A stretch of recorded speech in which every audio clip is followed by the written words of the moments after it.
Gustav the Lonely Clown.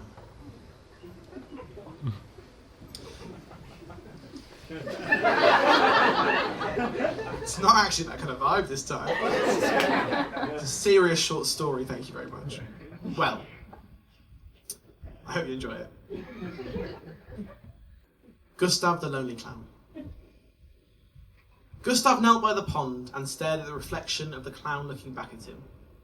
Water dripped from his face, red raw from rubbing, hidden by the makeup which remained unaltered. He was left, as always, frustrated and slightly damper than he had been before. He sighed. Gustav hadn't always been a clown. He had never hoped to be a clown, and in all honesty, found clowns to be odd at best and perverse at worst. He had been living a seemingly ordinary life, until one day, after a couple of unfortunate love affairs and a series of hiccups and wrong turns in his career, he had woken up with the face paint he had come to loathe. His first attempt at washing it off, in the mouldy bathroom of the terraced house he shared with strangers, had set the tone for the rest. What started with washing the face quickly escalated into experimenting with various cloths, sponges and makeup removers, culminating in a panicked dousing of himself with an entire bottle of distilled white vinegar, which had no effect other than making him feel like a pickled onion.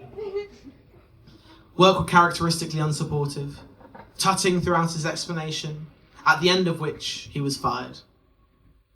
When he arrived home that day, he found a parcel containing a pair of clown shoes. For some reason, he decided to put them on.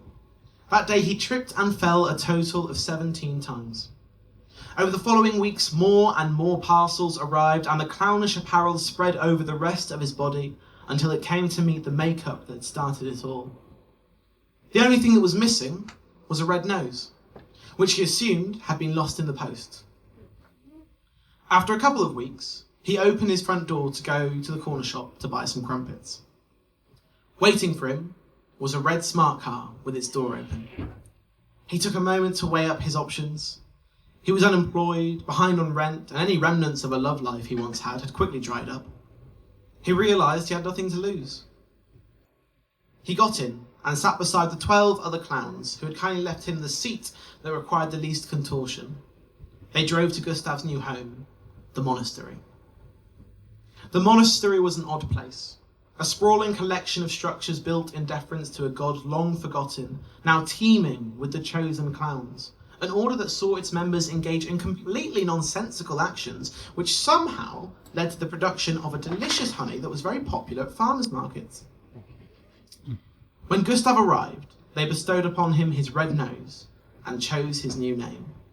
Gustav was not his birth name. His parents, who by now had been reduced to a pair of blurred faces and a feeling of anxiety around finishing your maths homework, had chosen something far less remarkable. Gustav had been drawn from a hat, written on the side of a rabbit which they had later had for their evening meal. Now, as he sat by the water, he tried to remember his old name, which had slid down the back of his mind and was just ever so out of reach of his fingertips. He thought of his payslips, which had always had it printed on the front. He could remember the colour of the envelope and the awkward ripping of the perforations on all its sides. The only writing he could remember, however, was the pitiful amount he had sold his time for. He scrambled in his mind for a connection, but none could be found. Birthday cards, name tags, and childish graffiti about the size of his manhood had all melted into the past. He caught the eye of the reflection and realised they had far more in common with the clown maintaining eye contact than the person hidden beneath. The man he had once been was nothing but a stranger, and the clown had a name, a home, and a surprising talent for labelling honey jars. He realised that he suited the makeup, that despite never having wanted to be a part of this world, he now firmly belonged in it. He was ashamed to say that if the makeup did wash away, he would neither recognise nor know what to do with the person it would reveal. He sat with this moment for a while, accepting what it meant. Eventually, he dried his face with his never-ending handkerchief for what he decided would be the last time. He dusted himself off and began walking back to the monastery, where he was greeted by his brothers, who were preparing to welcome a new arrival.